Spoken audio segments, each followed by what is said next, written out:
Axmed Madoobe iyo wakiilka qaramada midoobay oo kulan ku yeeshay magaalada Kismaayo.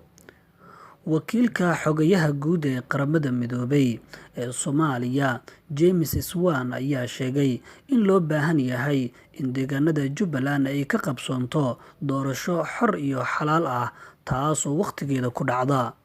James Swan iyo madaxweynaha Jubbaland Axmed Madoobe oo kulan ku yeeshay magaalada Kismaayo ayaa sheegay inay isku raaceen inaan la soo faragelin doonin arrimaha doorashada Jubbaland, balse taas beddelkeeda loo baahan yahay inay qabsoonto doorasho xor iyo xalaal ah oo ka dhacda deegaanada Jubbaland.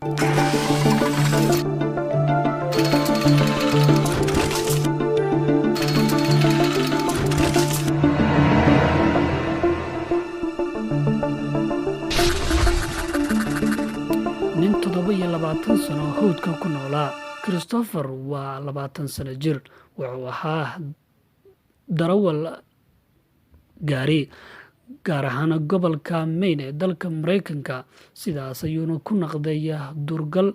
Nolosha ninkan ayaa la sheegay inay ku tirsaneed xatooyo, dhac iyo boob ka hor intaysan booliiska Mareykanku gacanta ku soo dhigin. Christopher wax laga weydiiyey sababaha ku kalifay inuu duurka galo ayaa sheegay inuu ka raadinayay nasiino iyo inuu farxad halkaasi ka helo.